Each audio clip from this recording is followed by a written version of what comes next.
All right, here we are live for another episode of Talking Sports with the Legend. Tonight's guest is Tom Shirley, the women's basketball coach at Thomas Jefferson University. Fire away, Steve. Where were you born? Oh, your volume, Tom. Sorry, your volume. Sorry. All right, he's Steven. Roxborough. Right up the street from where I work now in Jefferson, right by Roxborough High School. In Philadelphia, Pennsylvania. There we go. Sorry, Steve. Where did you go to high school and college? Well, I moved out of Roxborough after 8th grade. I went to Holy Family Grade School, and then we moved up to the suburbs, quote unquote. And I lived up in the Plymouth Meeting area, up around the Plymouth Meeting Mall, and went to Plymouth White Marsh High School. Graduated in 1972, and then I went on to Allentown College, majored in economics, and that is now called DeSales University. And I left there in 1976. And then I went on to Temple, and I got my master's degree at Temple in 1984. What was your major? My college major was economics, and my master's major was sports administration. Did you always want to be a coach?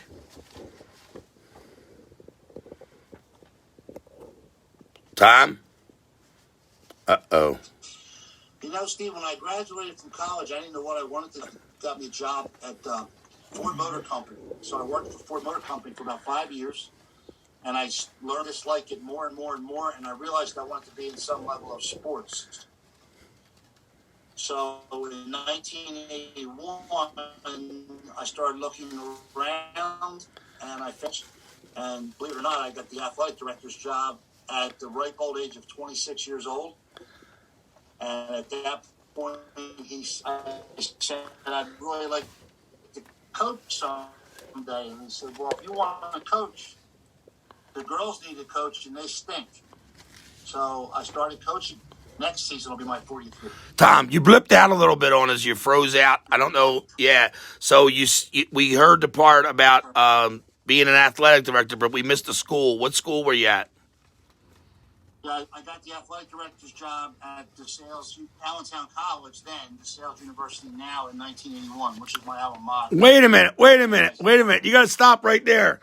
Allentown University in 1981. I played them in soccer, Steve. Really, you did? Yes, I did. I went to Spring Garden College. Where were you? Oh, yeah. Yes. In 1981, I graduated North Catholic High School, and then I played at Spring Garden College, and we played Allentown my freshman year because a good friend of mine was going to become a priest, and his name is Timothy Gavin. He wound up not becoming a priest, but now he's a deacon at Episcopal Academy. Small world. That's so funny. When you said Allentown College, I was like, wait a minute, you got to stop. I was there for 89. 81 to 89. So you get the job as an athletic director without having any experience in the business? You froze up on us again, Tom. Yeah, 81 to 89. I went to textile in 1980, and I You start it over again? I just want to record this time. Here we are, live. Here we're back live again. Sorry, folks, we had an internet connection problem. Go ahead, Tom. You left off where you were. I asked you about you had no experience. You were working at Ford Motor Company, and you got hired at Allentown. So I got hired at Allentown College as the athletic director, and I became the women's basketball coach as well. I held those two jobs together for 8 years at Allentown, and then I went to Philadelphia Textile, which became Philadelphia University, which became Thomas Jefferson. I went there in 89, so this is my 32nd year at the school. Wow. Yep, Stephen was born in what year, Steve? 87. 87, so you were still at Allentown when my man Stephen was born. So Pat Morris was there. Pat Morris is one of Stephen's best friends. Pat is 10 years older than... He was a great player at Textile. I know him very well. Yeah. See that, Steve? See? There you go. Steven's got a lot of connections from Textile, and so do I. Yeah. I had some friends that went to Textile, and after, same time I was at Spring Garden, we played them in scrimmage in 82 and 83. I think it was, and maybe 84, but they killed us every time they played us. They were Division I at that time. Yep. Pretty good in the 80s. Yeah, they were a powerhouse still, and they were like the best team in the cities. But they played us in scrimmages. It was good experience for a lot of the guys on our team. So go ahead, Steve. Just to finish, I'm still the director of athletics, and I'm still the women's basketball coach at Textile. Right. Jefferson. So now, when you took the job at Jefferson and Textile and all that, you became the athletic director immediately from the other job. So what we were trying to ask you was, how did you get the job at Allentown working at Ford Motor Company? Like, how did you get the hook up with the sports? Well, I'll tell you a crazy story. So there was a woman that was the athletic director at Allentown College, and there was a little misappropriation of funding in the athletic department, and the president, who was a priest, Father Dan Gambit, an oblate, by the way, said that he was going to hire a businessman and teach him athletics, not an athletic person, and teach him business. So since I had a business degree from the alma mater, and he knew me, and I was a one-man department. It wasn't a big-time thing like it is now. Right. I got the job. So I had Ford Motor Company making $41,000, and I went to Allentown College for $17,000. That's what I was going to ask you, because I graduated college in '85 and started making, at the time, I think it was like $16,000 at my job. And it was like so funny to talk to somebody, and you were making, $17,000. See, Steve, remember I told you about why these gentlemen and ladies have other jobs, but now that you're at Textile, since you've been at Textile, that's your main job as your full-time job. You don't do anything else. Right. Because I spend all my time there. I tried to explain to Steven, a lot of his coaches that he's friends with, they all have to have, like, I call it a regular job. Yep. Go ahead, Steve. So get to your sports questions now. Ask him about. How far have you? No. Get to the sports questions. Did he play sports? You didn't ask him. Did you play any sports? I did. I played basketball my whole life. It was always my favorite sport, and I played it as a kid in CYO. I played it at high school at Plymouth Whitemarsh, and I played it at Allentown College. And I actually played in the recreational leagues until I was 60 years old. How tall? I retired about 6 years ago. How tall are you, Tom? In my day, I was about 6 foot. Now I'm 5'11". I was a guard, and I was probably more of a passing guard than I was a scorer, but I could shoot a little bit. That's great. I told Steven before, I said, you got to always ask the older generation like me and you if you played sports, because a lot of guys, they get into the jobs because of their love for sports in some way, and I figured you look tall because you're sitting close to the screen, I guess. Go ahead, Steve. I think you could say I'm a better coach than I was a player. Don't believe him, Steve. He went to college and played basketball. How far have you traveled for a game or tournament as a coach or player? Well, in my career, I would say the furthest that we've traveled is out to California for a tournament, but the league that we play in, and you're familiar with it, it's the Central Atlantic League Conference, ACC. It's a fairly close-knit, about 4 hours difference from all the schools, so we don't do a tremendous amount of travel now, but to answer your question, California is the furthest that we've gone to play. Do you still get nervous on game days? If you don't get nervous, you shouldn't be doing it. I get nervous every game because, you know what, it's a competition. And at the end of about 2 hours, somebody wins and somebody loses. And I like winning a whole lot more than I like losing. So, yes, I get absolutely nervous, cautious, excited. I guess a combination of all three of those things. But I get the butterflies. Let's put it that way. That's one of Steven's favorite questions because he gets nervous at every game. Tell him, Steve, he's got the stress ball in his hand. Yeah, so one time we were in the championship. I woke up at 3 o'clock in the morning, all fired up. Yeah, you're right, Steve. Sometimes you got big games, you can't sleep. You're too fired up for the game, and you can't wait till it gets there.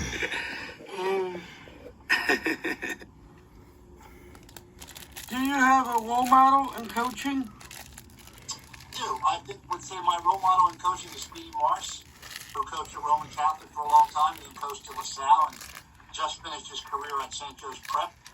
I was an 8th grader when I used to go down to Roman Catholic and watch him coach his teams, and I thought it was cool, and I thought he was cool. And I also really have a lot of admiration for my grammar school coach, whose name was John O'Connor, who's probably the guy that introduced me to the game and taught me some of the things that I think I used in my career.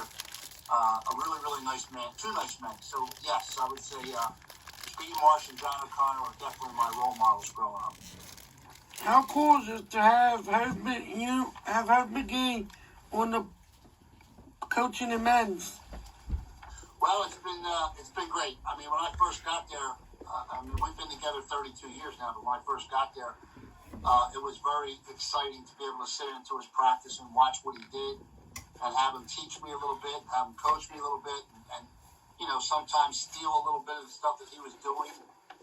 Certainly we spend a lot of time on buses together, so we talk about everything from life to politics to religion, everything you can think about. So it's been great. And, I just watch him. I watch the way he does things. I watch the way he handles his team. And I think a lot of things that are in my quote-unquote system, some of those things have come from watching Coach McGhee with a tremendous amount of respect.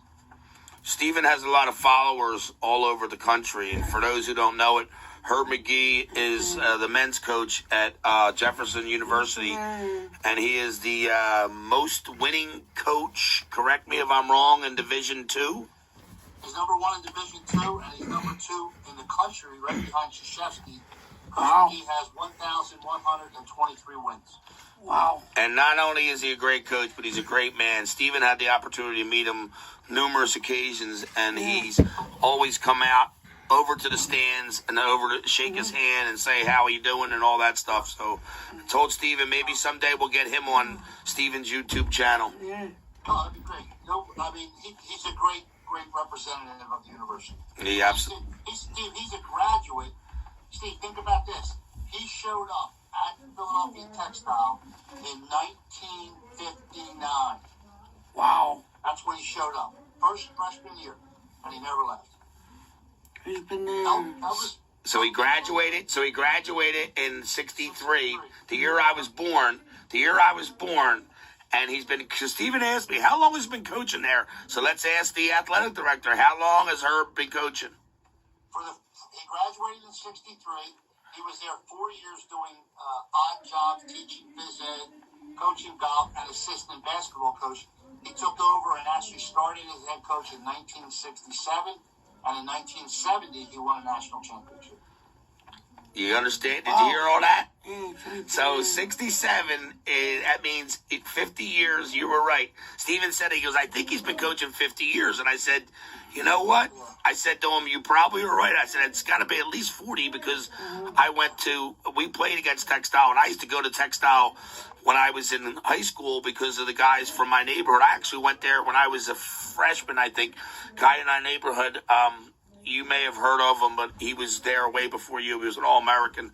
His name was Eddie Sheridan, and Dave McWilliams and Ed Sheridan were both from my neighborhood, and they were some of my role models growing up, and they went to Textile, so we used to all jump in one of the guys in the neighborhood's cars, and our parents would let us go out to Textile and watch them play. And these guys, Adrian Brooks was another guy.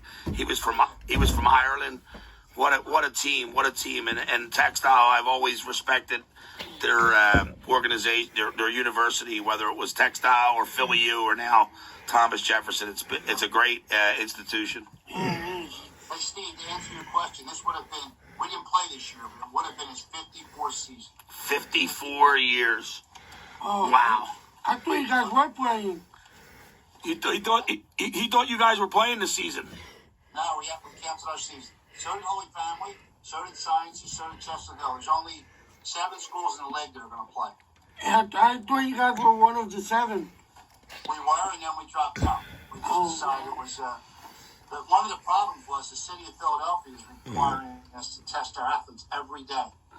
And the cost of testing was just phenomenal, along with the safety and welfare of the student athletes. Yeah, and like I told Steven about this, and education is the biggest and most important thing in these kids' lives. It's not sports, even though Steven can't live without sports. Steven's working on his ninth season, so he wants to make it. He wants to be like Herb McGhee and you and all the other guys who stay at the same place forever. Well, I like where I am. I like That's what right. I'm doing. I like where I am. Yeah, well, that Steven's not going to ask you that question, right, Steve? He's been there too long. He always asks. Do you? God, ask him the question. God, you can ask him anyway. Do you want to take your career to a higher level? No, I'm very comfortable. Well, first of all, Steve, I'm 66 years old. I don't have that many seasons now. But I'm very comfortable where I am. I like it. I know everybody. And like your dad said earlier, you get to meet a lot of people. You know a lot of people. You get connections. Another thing is I'm a hometown boy. Like, I'm a Philly boy, basically. And I want to stay in the area. I want to stay in the neighborhood. And I have no interest in leaving. Roxborough boy, and born and raised, huh? How about it? Yep. How did your team do last season? Well, I hate to tell you the answer to that, but we won the championship, and guess who we beat in the finals? Holy Family, I was watching that game. We actually, Steve, that's a great story. So the year before, we won the championship. We beat Sciences. We were 29-3. And last year, we had one starter back, and we were 8-11 at one point. And then we won 9 games in a row, and we got to the semifinals, and we beat Sciences, and then we got to the finals and beat Holy Family. But Bernadette Lakitis, who just did her first year, did a great job. Holy Family's got a really good team, and it's going to be an up-and-coming program without question. But we were lucky, but we won. Well, Tom, I don't know if you know, but Steve was asked to help out on the girls' team this season, but because it got canceled, he wasn't able to help out. So you better look out for next season, because the legend's going to be on. Oh, the legend's he's going to be on hopefully be on the bench, man. He'll be there. What's the pen? Steve, that's actually unfair. That's unfair. We shouldn't even show up. Well, I don't know if I'll be allowed to go to the away game. Oh, well, the home games. Home games, yeah. Right, well, he's got to come to your school. Yeah, All right. Well, Steve, anytime you want to come to a game at Jefferson, you can come in as my guest. There you go, man. There we go. Me and you will go. We'll show up. Yeah. But we got to sit on Jefferson's side. Okay. Absolutely. Oh! Dogs do not play Holy Family. No, that's what I meant. I meant the Holy Family game. You know what else, Steve? I'll tell you what else we'll do. We do an internet broadcast of all our games. They always look for halftime guests. I'll get you up as the halftime guest. You can talk about your podcast. Oh, man. There you go. Whoa, look at that. There you go. I'll do that for you. Wow. There you go, Steve. Oh. How does your team look for next season? Well, now here's what happened. The NCAA basically said everybody playing this year could have their year back. So whatever year you were going to be this year, you'll be next year. So I think our team's going to be very good because all of our players are back except for one, and we feel like we've found a replacement for her. So I think we'll be very good. I think we'll challenge for a championship. At least I'm optimistic that we will. But you know what? Now that you're coaching, I don't know that we can win a championship. But we can try to compete for one. What do you look for in a recruit? It's a great question. I'm going to give you an answer that you're not expecting to hear. The first thing I do is when I go to a gym and watch AAU, the very first thing is I look out to see who's carrying the backpack. If Dad's carrying the backpack, I'm not interested. The kid needs to carry the Pac-Man. The second thing is, if mom's running Gatorade over to the bench, I'm not interested. And the third thing is, how do they do in school? So if they pass those 3 tests, then I see if they can play, and if they can play, I'm interested in offering a scholarship. Steve, I guess you're not making the team. Nah, I'm only kidding. He always carries his own bag. He takes it everywhere he goes, his backpack. Mm-hmm. That's right. And I just think that's important. You got to take accountability for yourself as a person. I believe that. You know, people help you along the way, no question. But in those personal things, you got to take care of yourself.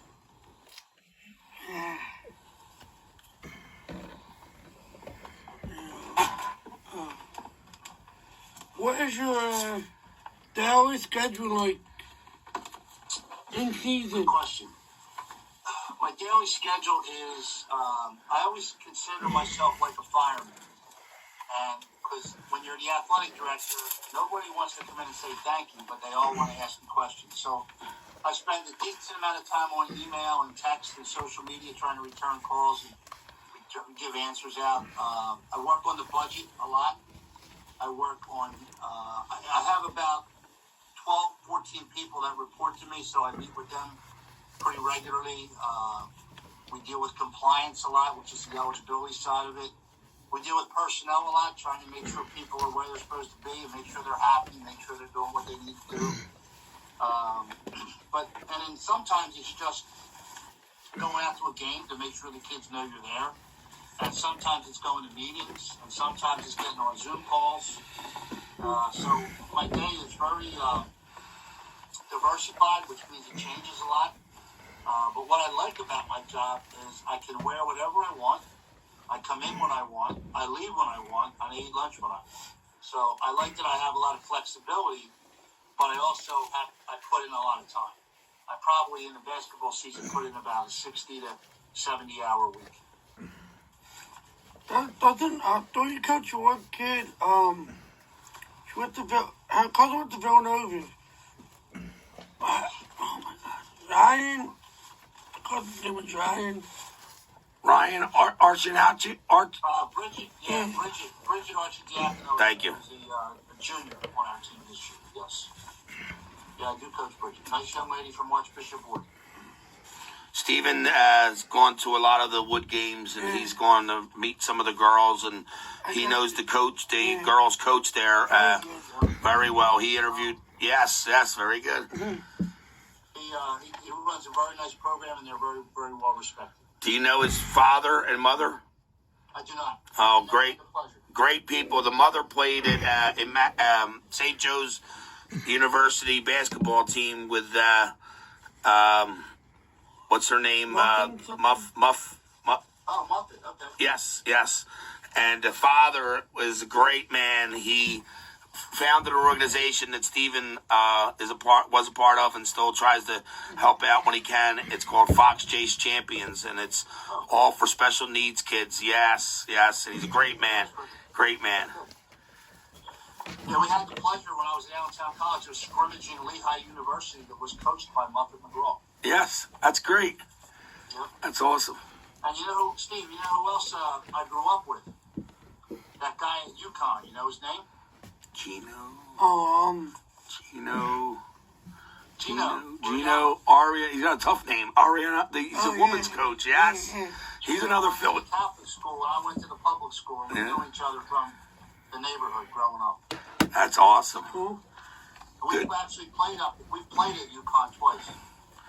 That Roxborough is pretty good for coaches, huh? The whole Montgomery County area is very good. Yeah. You can't leave those guys out in Southwest Philly. I know.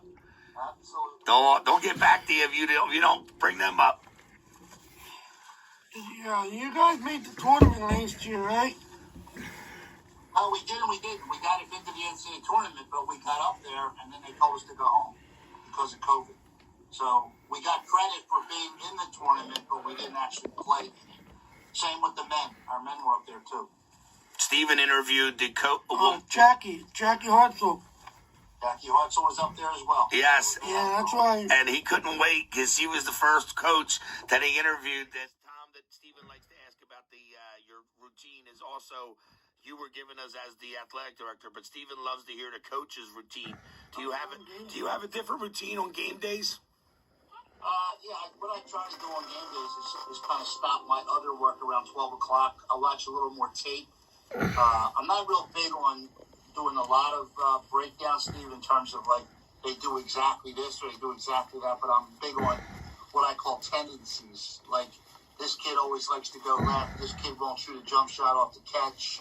This kid always takes a power dribble between her legs, that kind of stuff. Just so our kids get an idea of what they generally try to do.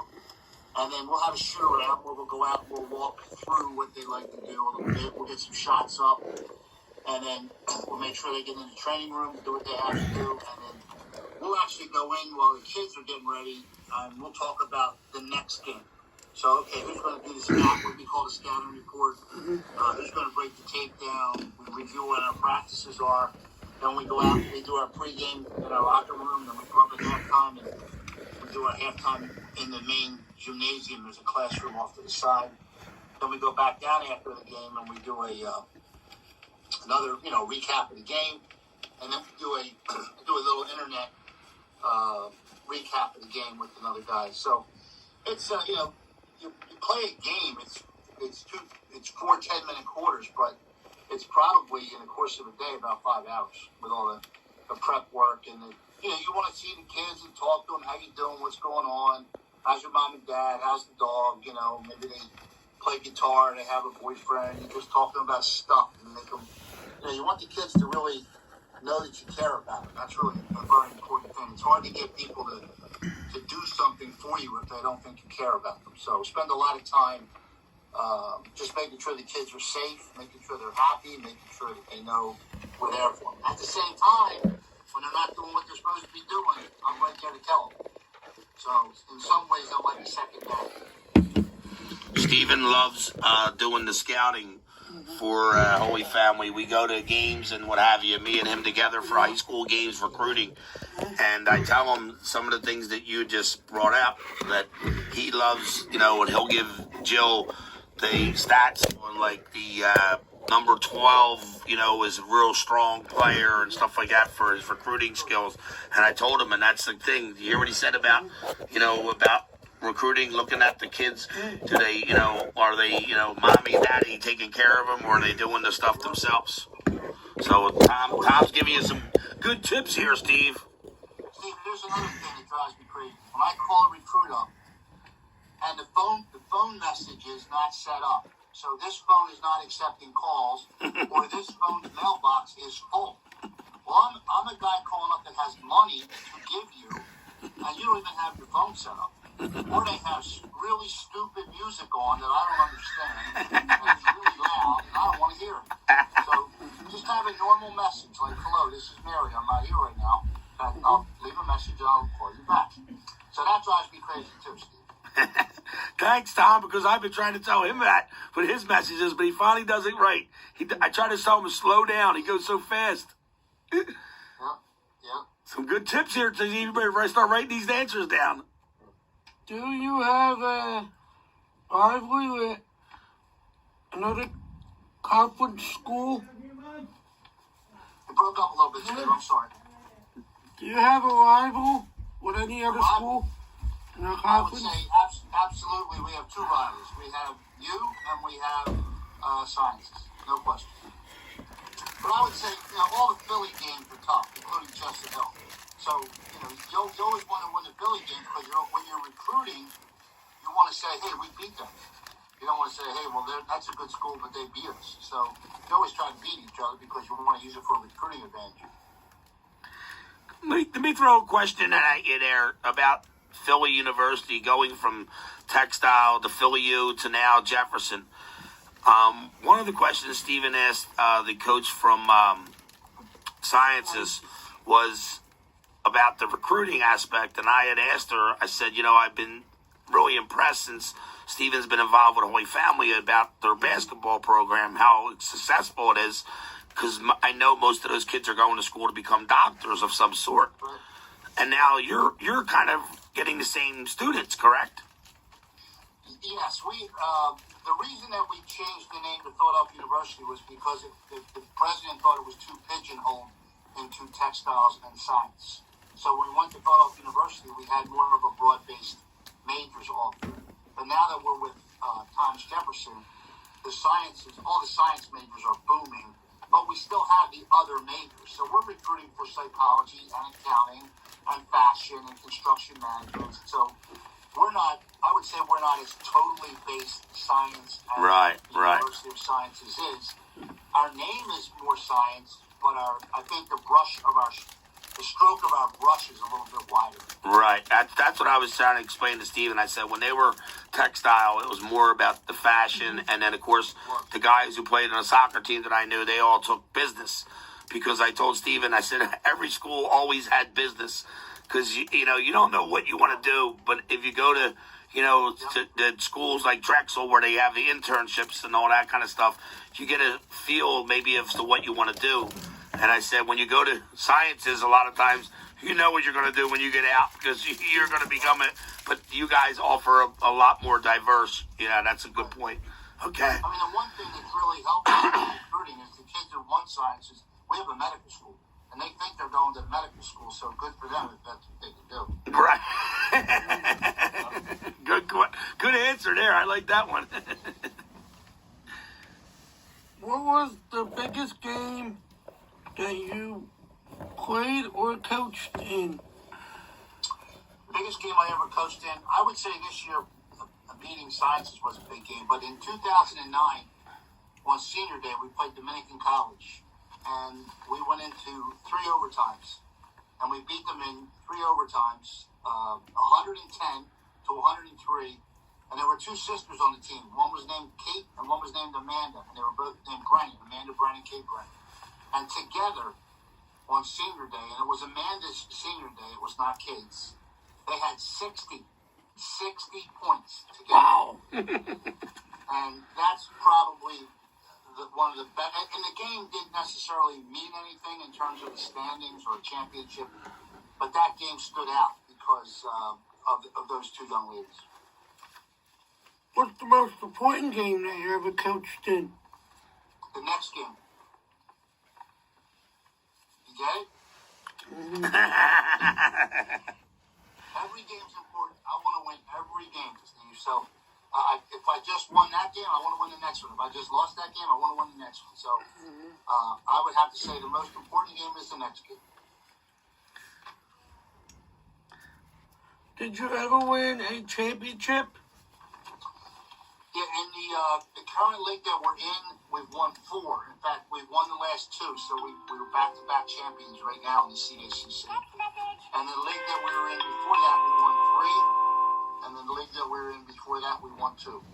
So we won a few championships, yes. Great kids, very proud of them. How about as a player, Tom, when you were at Plymouth Whitemarsh? No, we did not win a championship. We actually lost the championship in triple overtime to Springfield High School in my junior year, and we didn't win. I didn't win a CYO championship. I didn't win a high school championship, and I did not win a college championship. So you're not until you start being at Philly University /textile / Thomas Jefferson. That's great. That's all right. I told you I'm a better coach than I was a player. How do you keep your program so successful? I think 2 things, Steve. I think one is recruiting. You have to bring in good players. You have to bring in nice kids, and I think you have to bring in kids that have potential to grow. I always make the comment that when I bring in a 17-year-old girl, she's going to become a 21-year-old woman. So the process in that 4 years is that she'll develop mentally, emotionally, physically, and athletically to try to become, especially in her last 2 years, the player that we think she can become. I think the second thing is that I try to really hold consistent standards. Like we do things a certain way, we behave a certain way, we try to do the right thing. We want to be respectful, we want to be good academically, and you have to hold your kids to that standard. If you let the standard drop, if I don't hold you as accountable as I did 10 years ago, then I'm not doing my job. So I think accountability and recruiting. I think, are the two reasons that we've been able to maintain success. Tell me about your former players and their careers. Yeah. Yeah, so we have not had. I had the fortune of coaching one young lady that was the National Player of the Year. Her name was Tammy Green. She is the all-time leading scorer at the university. But none of our players, including Tammy, have ever gone overseas or ever played professionally. When they graduate, if they don't go back and get their master's degree, they're going into the workplace. A lot of our kids are in the psychology field, the health science field, and the business field. So, you know, the typical thing, you have accounting people, you have finance people, you have people that are emergency personnel, we have nurses, we have a couple doctors, we have a couple people that work in construction management, architecture, but they're, what I tell them, Steve, is when they come in the first year, I say, you're a freshman, you have 120 games left, and then you're going to work for 45 years. You better enjoy it. So, most of them, they graduate, they get jobs, they get married, they have children, and they follow the same path that your dad followed and that I followed. Do any of your former players keep in touch with you? Yes, I think we keep in touch fairly well, and every year we have an alumni day, which we start at 11 o'clock with an alumni game. And then we go upstairs and have brunch with them, and we chat a little bit, we update them about the school. And then we invite them to watch us play that day, and then we have a beef and beer at night. So we get to spend the whole day together. Now, and last year we had 34 kids. Now, being the athletic director, do you do that for all sports? Well, I do it for my sport as a coach, and some of our other coaches do the same things, and I will attend as an athletic director. Right. But I am not the organizer of the 17 other sports. 17. Hear that, Stevie boy? Whoa, 17. Yeah. How much has it grown since you started the job? We had 9. Wow. You hear that? 9 in 1989 when you were 2. Wow. Yep. 17 now. That's almost exactly double. Yep. You know what, Steve? You got to realize, even though we're in the education business, we still have customers.